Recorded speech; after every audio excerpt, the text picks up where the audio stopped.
नमस्कार मंडळी. आज अश्विनीने काय केलं आहे बघा. अश्विनी स्टाईल पुडी चटणी, 1 महिना टिकणारी ही चटणी आहे. एकदम टेस्टी चटणी झाली आहे, झकास झाली आहे. मी चव पाहिली आहे.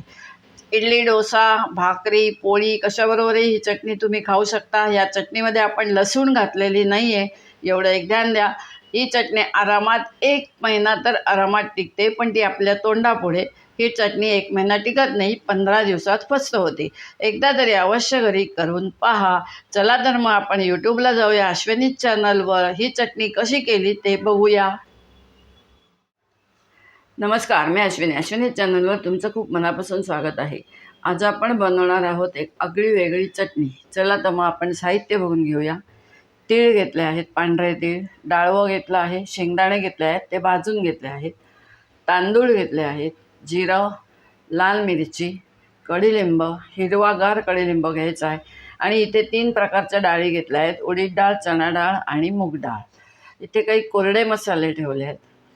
हिंग घेतला आहे, थोडीशी मेथी, हळद, लाल तिखट, मोहरी, कलरचं तिखट आणि मीठ. याच्यात मी तेल ठेवलेलं नाही आहे. आता आपण तेल 1-2 चमचे घालून इकडलं हे सर्व साहित्य आधी भाजून घ्यायचं आहे. पावडर जे मसाले ठेवलेत ते भाजायचे नाही आहेत, ते मिक्सरमध्ये दळताना घालायचे. डाळवं, दाणे, तांदूळ, डाळी, जिरं, मिरच्या, कढीलिंब हे सर्व आता आपण 1-1 चमचा तेल घालून भाजून घेऊया. कढईमध्ये तेल घातलं आहे. 3 प्रकारच्या डाळी आणि हे बघा तांदूळ असं मी पहिलं भाजून घेत आहे. हे छान भाजायचं आहे बरं का. एकदम कडक झालं पाहिजे, खरपूस झालं पाहिजे, खरपूस. गॅस लहान ठेवून भाजायचं. मोठा ठेवून काय होईल, याला काळे डाग पडतील आणि चटणीला रंग काळा येईल.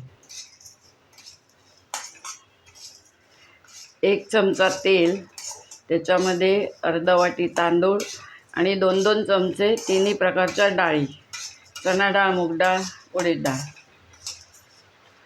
आता या भाजून होऊ देत. मग पुढील साहित्य भाजून घ्यायचं आहे.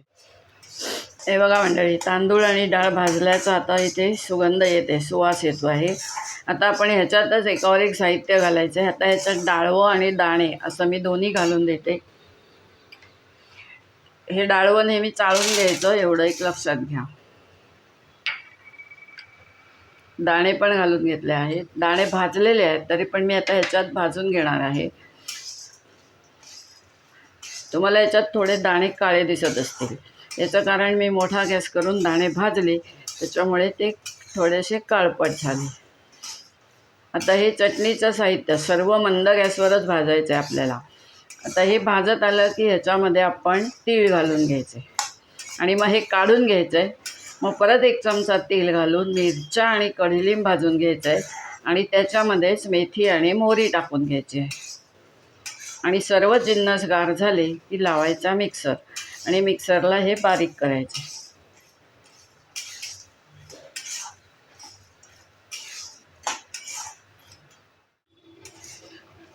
तांदूळ, 3 प्रकारच्या डाळी, डाळवं आणि शेंगदाणे भाजून झाले आहेत. आपण ह्याच्यामध्येच आता तीळ घालून घेऊया. तीळही चाळून घ्यायचे आहेत आणि जिरंही चाळून घ्यायचं आहे आणि डाळवंही चाळून घ्यायचं आहे. आता हे छानपैकी एक 5 मिनिट आपण भाजूया, कारण तीळ आणि जिरं हे भाजलं गेलं पाहिजे. हे भाजून झालं की आपण एका ताटात काढून घ्यायचं आहे. मग ह्याच्यातच 1 चमचा तेल घालायचं आहे, त्याच्यात मेथी घालायची, पहिली मोहरी घालायची आणि मिरची आणि कढीलिंब असं भाजून घ्यायचं आहे.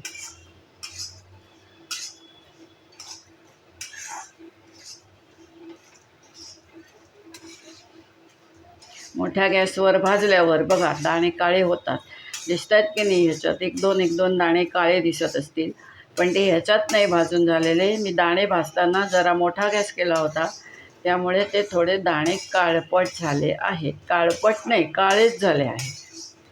असो, आता आपल्या चटणीला एवढे दाणे खूप नको आहेत, त्यामुळे मी तेच घेतले आहे. आगळी वेगळी चटणी, अश्विनी स्टाईल आगळी वेगळी चटणी. याला तुम्ही पुडी म्हणू शकता, गन पावडर म्हणू शकता, किंवा एक मिश्र डाळी, तांदूळ, तीळ याची चटणी असं म्हणू शकता. चटणी एकदम भन्नाट होते चवीला. एकदा तरी अवश्य घरी करून पहा. झटपट तयार होणारी चटणी आहे ही. फक्त ही अशी छान भाजली तर या चटणीला अजिबात वास येत नाही. एक 15 दिवस ते 1 महिना ही चटणी टिकते. हे बघा, कढईतलं आपण सर्व साहित्य काढून घेतलं आहे. आपण मेथी घेतली आहे, ती तळली गेली पाहिजे म्हणून ती आपण ह्या 1 चमचा तेलात टाकून घेतले. मोहरी टाकून घेतली आहे.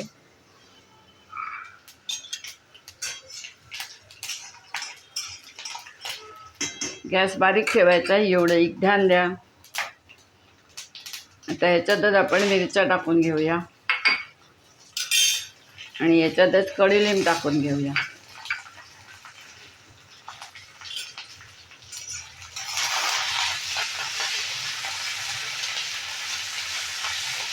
मिरच्या, कढीलिंब, मेथी आणि मोहरी, मेथी दाणे.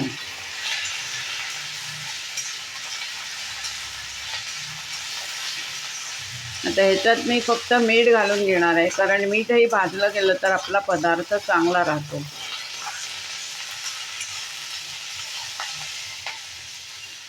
आपण ह्याच्यातच आता मीठ घालून घेऊया, म्हणजे आपलं मीठही भाजलं जाईल आणि आपली चटणी छान राहील. एक साधारण 15 दिवस ते महिनाभर ही चटणी टिकते. अश्विनी स्टाईल वेगळी आगळी वेगळी चटणी.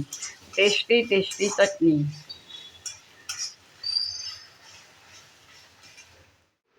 हे पहा, मिक्सरचं भांडं घेतलेलं आहे. हे सर्व मिश्रण आता थंड झालं आहे. आपण ते मिक्सरच्या भांड्यात घालून घेऊया आणि त्याच्यातच तिखट, हळद आणि हिंग घालायचं आहे आणि मिक्सर लावून घेऊया.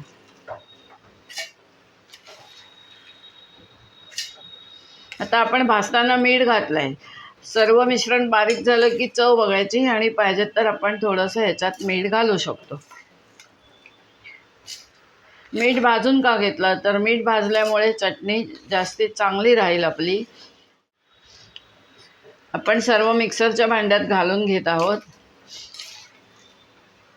आता ह्याच्यात मध्येच आधी तिखट घालून घेऊया.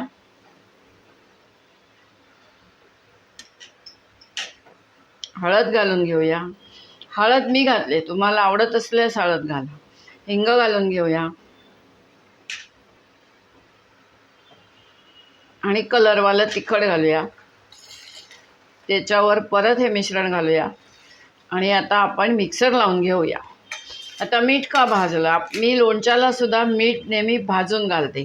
1 बरणी मीठ मी नेहमी भाजून ठेवते, म्हणजे चटणीला सुद्धा आपल्याला ते घालता येतं. मिठामध्ये पाण्याचं प्रमाण असतं, ते पूर्णपणे जात नाही, पण थोडंसं कमी होतं भाजल्यामुळे. आपलं मिरची, लोणचं, चटण्या सर्व छान राहतं, म्हणून मीठ भाजून ठेवायचं. आज भाजलेलं मीठ संपलं होतं, म्हणून जेव्हा मिरच्या, कढीलिंब भाजलं त्याच्यातच मी मीठ भाजून घेतलं. हे बघा, मिक्सरच्या भांड्यातनं आपली चटणी तयार झालेली आहे.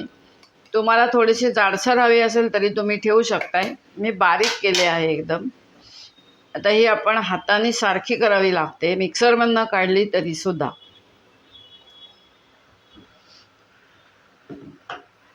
आता जे राहिलंय साहित्य थोडंसं तेही घालून घेऊया.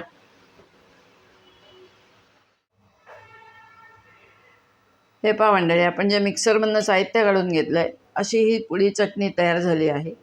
पुडी चटणी म्हणा, साधी चटणी म्हणा, काही म्हणा, अश्विनी स्टाईल एकदम झकास टेस्टी चटणी. एकदा तरी अवश्य घरी करून पहा. आपल्याकडे हे सर्व साहित्य घरामध्येच असते, त्याच्यापासून बनवलेली टेस्टी टेस्टी चटणी. इडली, डोसा, पोळी, भाकरी, वडा, समोसा कशाबरोबरही तुम्ही ही चटणी खाऊ शकता. चला तर मग एकदा अवश्य घरी करून बघा. आवडल्यास लाईक, शेअर, सबस्क्राईब करायला विसरू नका. धन्यवाद. आता आपली भेट एका छानशा रुचकर पदार्थासोबत होणार आहे. तोपर्यंत बाय बाय.